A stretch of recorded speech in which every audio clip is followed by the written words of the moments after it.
Assalamualaikum warahmatullahi wabarakatuh. Apa khabar murid-murid semua? Musa doakan murid dalam keadaan sihat walafiat.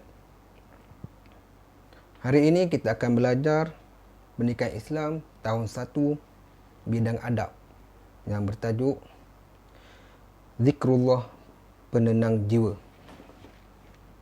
Murid-murid boleh rujuk buku teks muka surat 132 hingga 134.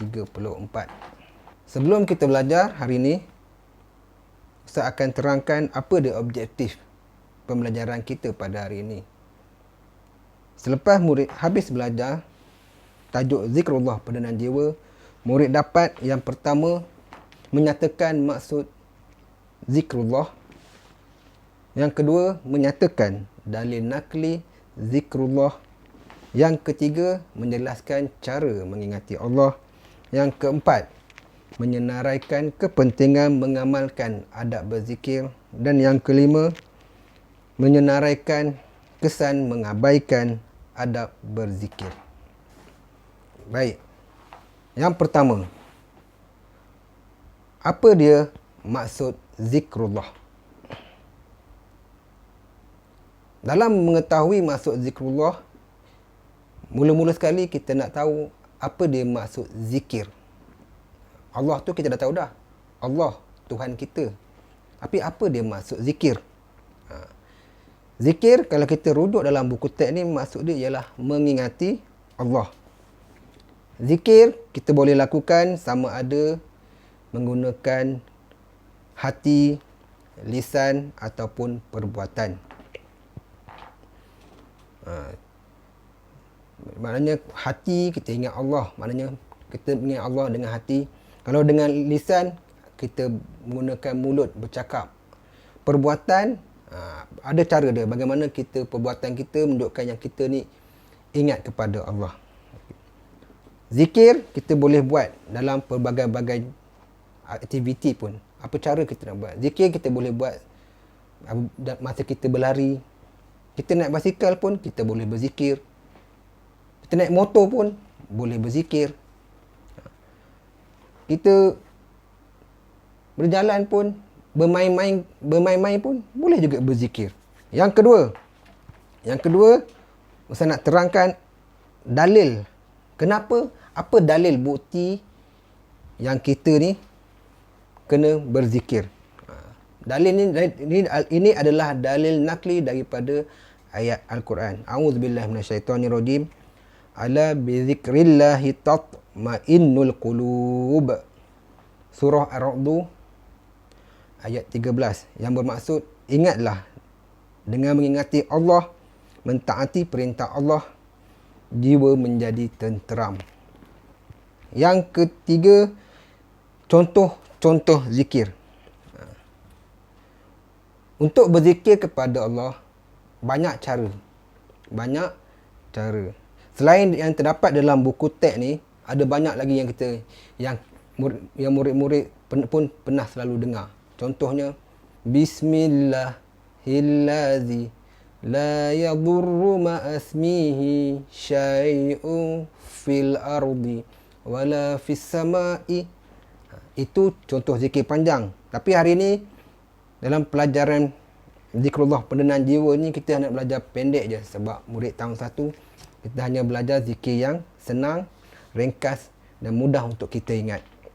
Iaitu Subhanallah, Alhamdulillah, La ilaha illallah, Allahu Akbar. Okay. Ustaz akan terangkan maksud dia. Apa maksud Subhanallah? Subhanallah maksud dia Maha Suci Allah. Alhamdulillah, segala puji bagi Allah. La ilaha illallah, Allah, tiada Tuhan yang layak disembah melainkan Allah. Allahu Akbar, Allah Maha Besar. Sekarang kita dengarkan contoh. Subhanallah walhamdulillah, la ilaha illallah, wallahu akbar. Subhanallah walhamdulillah, la ilaha illallah, wallahu akbar. sebelum kita sambung kepada kepentingan mengamalkan adab berzikir ni, ada beberapa pesanan yang Ustaz nak beritahu kepada anak murid sekalian. Yang pertama, apabila kita berzikir, pastikan kita dalam keadaan khusyuk, fokus kepada Allah sahaja. Yang kedua, bila kita berzikir, pastikan kita jaga suara kita. Nak berzikir, kalau boleh zikir, kalau kita seorang-seorang, boleh berzikir pelan-pelan. Kalau kita jangan sampai berzikir kita mengganggu orang lain. Tak boleh meninggikan suara sampai kita mengganggu orang lain. Ada juga orang buat zikir cara salah, bergoyang berlebih-lebihan. Cuba tengok pada video Ustaz tunjuk ni.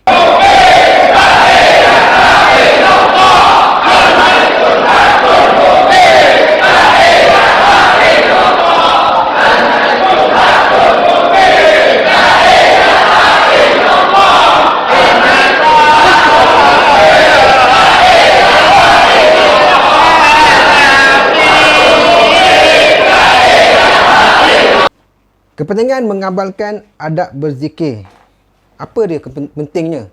Apa yang kita dapat sekiranya kita beradab ketika berzikir? Yang pertama, kita mengikut sunnah Nabi Muhammad sallallahu alaihi wasallam. Okey. Yang kedua, hubungan saya dengan Allah, hubungan kita semakin dekat dengan Allah. Yang ketiga, ibadah kita lebih sempurna. Yang keempat, bila kita berzikir, kita akan sentiasa rasa tenang. Okey. Yang terakhir sekali, apa dia akibat mengabaikan adab berzikir. Yang pertama, kita leka mengingati Allah, sentiasa kita sibuk. Contohnya kalau kita sibuk main game, tengok video YouTube lama sangat sehingga leka tak ingat pada Allah. Yang kedua, jauhkan hubungan saya dengan Allah.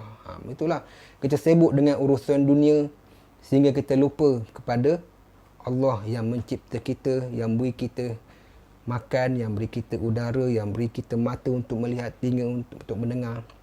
Yang ketiga, kita mudah membuat dosa. Sebab kita bila nak buat satu dosa, kita tak ingat pada Allah. Tapi bila kita ingat pada Allah, bila nak buat dosa, kita akan rasa takut. Takut kita nak buat. Kita ingat Allah, kita mula rasa takut. Contohnya, nampak sesuatu tengah jalan duit. Jalan duit. Kalau tak ingat Allah, dia ambil duit tu, dia belanja suka hati. Orang yang ingat pada Allah, dia nampak duit tu dia pegang, dia bagi kepada orang yang boleh memulangkan duit tu semula. Dan yang keempat, tidak akan mendapat keampunan Allah. Susah nak mendapat. Contohnya, ada salah satu zikir. Zikir untuk kita memohon keampunan daripada Allah. Contohnya, Astaghfirullahalazim. Itu salah satu zikir untuk kita memohon ampun kepada Allah. Okeylah, baiklah murid-murid. Sampai sini saja pelajaran kita hari ini. Semoga murid mendapat objektif tercapai. Apa yang kita belajar ni tercapai dah objektif kita pada hari ini. Yang baik itu daripada Allah, dan yang lemah, yang kekurangan itu daripada ustaz sendiri, daripada diri saya sendiri. Selamat tinggal, jumpa lagi insya-Allah di lain hari. Assalamualaikum. Jangan lupa tekan butang like, share dan subscribe. Sekian, terima kasih.